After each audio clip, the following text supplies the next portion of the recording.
पारिस्थितिकी तंत्र। पारिस्थितिकी तंत्र की अवधारणा का विकास। पारिस्थितिकी सामान्य रूप से वह विज्ञान है जिसमें एक तरफ जीव एवं उसके भौतिक पर्यावरण तथा दूसरी तरफ विभिन्न जीवों के मध्य विकसित होने वाले संबंधों का अध्ययन किया जाता है। पारिस्थितिकी अवधारणा का विकास क्रमिक रूप से हुआ है। जैवास्की इथोलॉजी।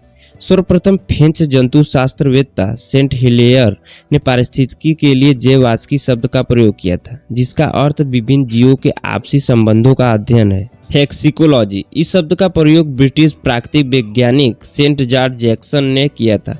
इन्होंने जीव तथा उसके पर्यावरण के अध्ययन के संबंध में किया था। आइकोलॉजी। पारिस्थितिकी के लिए आइकोलॉजी शब्द का प्रयोग सर्वप्रथम जर्मन वैज्ञानिक अर्नेस्ट हेक्ले ने किया था। यह दो शब्दों आइकोस और लोगस से मिलकर बना है। यहाँ आइकोस का अर्थ आवास और लोगस का अर्थ अध्ययन है। इस प्रकार पारिस्थितिकी जीवों के आवास का अध्ययन है। पारिस्थितिकी इस शब्द का प्रयोग सर्वप्रथम रीटर ने जीव और उसके भौतिक पर्यावरण जिसमें वो रहता है के अध्ययन के लिए किया था। पारिस्थितिकी तंत्र। पारिस्थितिकी तंत्र के संकल्पना के जनक टांसले माने जाते हैं। जब एक निश्चित भौगोलिक क्षेत्र के जैविक व अजैविक घटक भौतिक घटक की उपस्थिति में एक दूसरे के अंतर संबंधित होते हैं तो एक तंत्रीय व्यवस्था का निर्माण होता है, जिसे पारिस्थितिकी तंत्र कहते हैं। लेकिन यह सदैव स्थिर अवस्था में होता है। एक खुला तंत्र होता है जो आगत निर्गत संबंधों से जुड़ा होता है। पारिस्थितिकी तंत्र के घटक। पहला है जैविक घटक, अजैविक घटक, फिर भौतिक घटक। जैविक घटकों में उत्पादक, उपभोक्ता और अपघटक। उत्पादक में हरे पौधे, फिर शैवाल, फाइटोप्लैंक्टन, स्वपोषी। प्राथमिक उत्पादक प्रथम पोषण के स्तर के प्राणी जीव, खाद्य श्रृंखला के प्रथम स्तर ये आते हैं। उपभोक्ता में प्राथमिक consumer, secondary consumer, tertiary consumer. प्राथमिक कंज्यूमर में आते हैं शाकाहार, पोषण स्तर फर्स्ट, परजीवी। सेकेंडरी कंज्यूमर में आते हैं शाकाहार एवं मांसाहार, पोषण स्तर थर्ड। केवल मांसाहार, पोषण स्तर फोर्थ में आते हैं, टर्सरी। अब घटक प्राथमिक उत्पादक एवं उपभोक्ता की मृत्यु के बाद उसके जीव भार में आहार ग्रहण करने वाले एवं पदार्थों के चक्रण में सहायक। ये दो प्रकार के होते हैं, जैसे अवघटक कवक जीवाणु, अपरधारी जैसे केचुआ, दीमक, मक्खियाँ, काकरोच, केकड़ा। यह मित्र जैव पदार्थ कूड़ा कचरा मल से आहार ग्रहण करने वाले होते हैं, जिन्हें अपरधारी कहते हैं। अजैविक घटक में कार्बनिक घटक, जिसमें कार्बन डाइऑक्साइड, कार्बोहाइड्रेट, प्रोटीन, वसा, यूरिया आते हैं, और कार्बनिक घटक। फिर भौतिक घटकों में जलवायु संबंधी, तापमान, प्रकाश, पवन, वर्षा, आर्द्रता, ऊर्जा। मृदा से संबंधित भौतिक घटक, मृदा, विभिन्न खनिज, चट्टान। पारिस्थितिकी तंत्र के प्रकार। क्षेत्रीय माप के आधार पर यह महाद्वीपीय पारिस्थितिकी तंत्र हो सकते हैं और महासागरीय पारिस्थितिकी तंत्र हो सकते हैं। और जीवों के आवास के आधार पर स्थलीय पारितंत्र हो सकते हैं, जलीय पारितंत्र हो सकते हैं। स्थलीय पारितंत्र में पर्वतीय पारिस्थितिकी तंत्र, पठारी पारिस्थितिकी तंत्र, मैदानी पारिस्थितिकी तंत्र और घास मैदान पारिस्थितिकी तंत्र। और घास मैदान में भी दो हो सकते हैं, उष्णकटिबंधीय घास मैदान पारिस्थितिकी तंत्र और शीतोष्णकटिबंधीय घास मैदान पारिस्थितिकी तंत्र। और अगला है स्थलीय पारितंत्र में वन पारिस्थितिकी तंत्र। वन पारिस्थितिकी तंत्र में विषुवतीय वन पारिस्थितिकी तंत्र, सवाना पारिस्थितिकी तंत्र, मानसून वन पारिस्थितिकी तंत्र, भूमध्य वन पारिस्थितिकी तंत्र, टैगा वन पारिस्थितिकी तंत्र, टुंड्रा वन पारिस्थितिकी तंत्र। और अगला स्थलीय पारितंत्र में मरुस्थलीय पारितंत्र, जिसमें उष्ण मरुस्थलीय पारितंत्र और शीतल मरुस्थलीय पारिस्थितिकी तंत्र। उपयोग के आधार पर कृषि पारिस्थितिकी तंत्र और गैर कृषि पारिस्थितिकी तंत्र। जलीय पारिस्थितिकी तंत्र, स्वच्छ जल पारिस्थितिकी तंत्र, जिसमें आते हैं लेंटिक तंत्र। लेंटिक तंत्र में आते हैं स्थिर जल पारिस्थितिकी तंत्र, जैसे तालाब, झील, सरोवर। और लोन्टिक तंत्र, जिसमें प्रवाहित जल पारिस्थितिकी तंत्र आते हैं, जैसे नदी, नहर। संक्रमण जल पारिस्थितिकी तंत्र में आते हैं ज्वार, नदमुद या एस्चुरी। और लवड़ी जल पारिस्थितिकी तंत्र में आते हैं महासागर, लवण, झील, प्रवाल।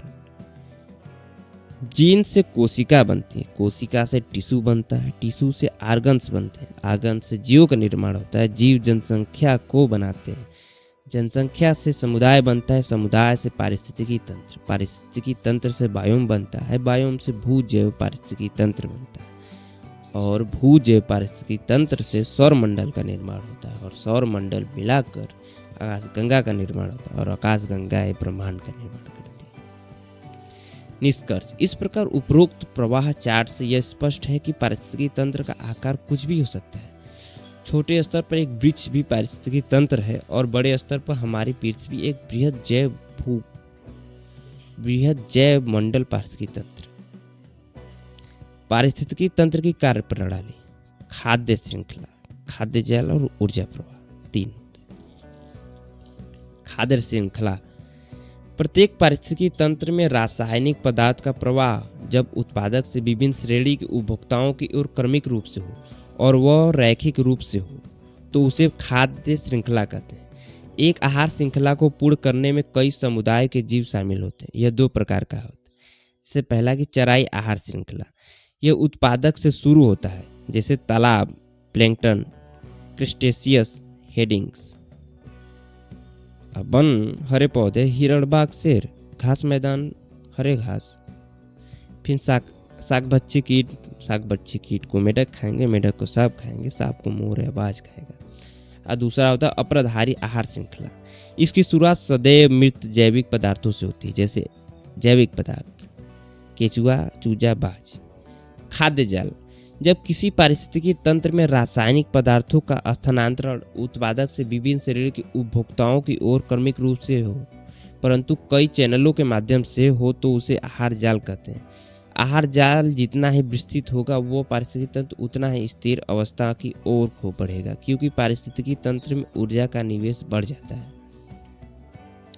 ऊर्जा प्रवाह, प्रत्येक पारिस्थितिकी तंत्र में ऊर्जा का प्रवाह उत्पादक से विभिन्न श्रेणी के उपभोक्ताओं की ओर क्रमिक रूप से होता है और यह ऊष्मागतिकी के दूसरे नियम पर आधारित है, अर्थात स्थिर द्रव्यमान वाले पारिस्थितिकी तंत्र में ना तो ऊर्जा का उत्पादन होता है और ना ही इसका विनाश होता है, केवल ऊर्जा का रूप बदलता है। दूसरा है कि जब ऊर्जा एक रूप से दूसरे रूप में बदलती है तो प्रत्येक पोषण स्तर पर शोषण के दौरान ऊर्जा की कुछ मात्रा मुक्त हो जाती है जो तंत्र में वापस नहीं आता।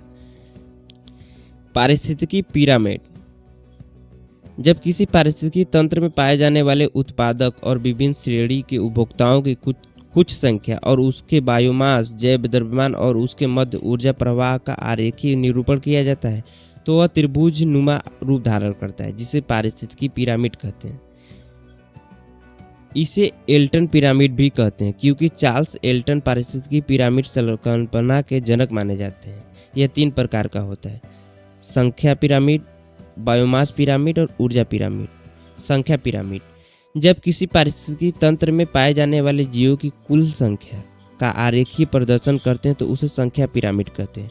यह सीधा और उल्टा दोनों होता है, जैसे एक घास के मैदान का संख्या पिरामिड सीधा होगा परंतु एक वृक्ष का संख्या पिरामिड उल्टा होगा। जैसे एग्जाम्पल में जैसे घास का मैदान, उत्पादक, फिर प्राथमिक consumer, secondary consumer, tertiary consumer, इसका पिरामिड सीधा होगा क्योंकि ऊपर जाने पर जीवों की संख्या घटती जाती है। और एक वृक्ष का पिरामिड उल्टा होता है क्योंकि प्राथमिक कंज्यूमर और सेकेंडरी कंज्यूमर की जीवों की संख्या बढ़ती जाती है ऊपर जाने पर। दूसरा है बायोमास पिरामिड। यह बायोमास का अर्थ प्रति इकाई क्षेत्र में जीवों के शरीर में उपस्थित कार्बनिक पदार्थ से है। यह भी संख्या पिरामिड के समान सीधा और उल्टा दोनों होता है। जैसे एक वन पारिस्थितिकी तंत्र का बायोमास पिरामिड सीधा होगा जबकि एक तालाब का पिरामिड उल्टा होगा।